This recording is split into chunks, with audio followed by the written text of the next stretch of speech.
तो रिसेंटली हम एक वीडियो बनाए थे जिसमें हम ये एक्सप्लेन किए थे कि पोस्ट इंक्रीमेंट और प्री इंक्रीमेंट वर्क कैसे करता है। लेकिन क्वेश्चन ये है कि इन दोनों का एग्जैक्ट यूज केस क्या है, कौन सा इंक्रीमेंट किस जगह पे यूज होता है, क्योंकि दोनों मोस्टली सेम ही काम करता है। पोस्ट इंक्रीमेंट में पहले वैल्यू रिटर्न होता है, उसके बाद उसका वैल्यू को इंक्रीमेंट किया जाता है, जहां पे प्री इंक्रीमेंट में पहले इंक्रीमेंट कर दिया जाता है, उसके बाद उसका वैल्यू को रिटर्न किया जाता है। ये दोनों दिखने में तो सेम है, लेकिन इन दोनों में भी बहुत सारे डिफरेंसेस है।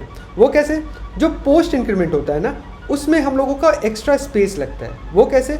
कभी भी हम लोग पोस्ट इंक्रीमेंट करते हैं ना, तो यहाँ पे जैसे अगर मान लो हम लोग बी में ए प्लस प्लस स्टोर कर रहे हैं, ए का वैल्यू है 10, तो जब भी ए प्लस प्लस करते हैं तो उसमें दो चीज़ होता है। सबसे पहले इसका एक ओल्ड वैल्यू को स्टोर किया जाता है टेम्परेरीली, और जो नया ए का वैल्यू है उसको इंक्रीमेंट किया जाता है।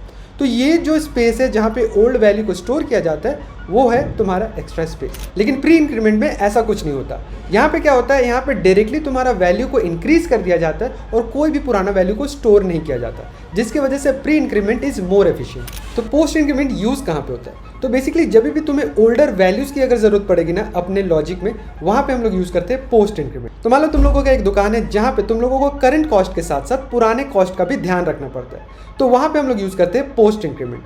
फॉर एग्जाम्पल अगर यहाँ पे देखोगे तो जैसे तुम्हारा ये कॉस्ट है जिसमें पहले 5 वैल्यू था, अब क्या है कि तुम्हारा नया वैल्यू तुमको अपना कॉस्ट का बढ़ाना है, तो तुमको क्या करना होगा, प्रीवियस कॉस्ट में ये हम लोग x प्लस प्लस लिख देंगे। इससे क्या होगा कि प्रीवियस कॉस्ट में पहले ये 5 स्टोर हो जाएगा और उसके बाद कॉस्ट का अपने आप दाम बढ़ जाएगा। अगर नीचे देखोगे तो उसी को हम ब्रेक डाउन किए हैं, तो कॉस्ट पहले 5 था, प्रीवियस कॉस्ट में कॉस्ट सेव हुआ और कॉस्ट का वैल्यू फिर 1 से बढ़ गया। तो प्री इंक्रीमेंट एग्जैक्टली यूज कहाँ पे होता है? तो मोस्टली प्री इंक्रीमेंट वहाँ पे यूज करते हैं जहाँ पे हमें ओल्डर वैल्यूज का कोई ज़रूरत नहीं रहता। फॉर एग्जाम्पल अगर ये लूप को देखोगे ना, तो ये पोस्ट इंक्रीमेंट के थ्रू बना है। मतलब अगर यहाँ पे देखोगे जे 0 से स्टार्ट होता है, लेसर देन 5 तक जाता है और जे प्लस प्लस होता है।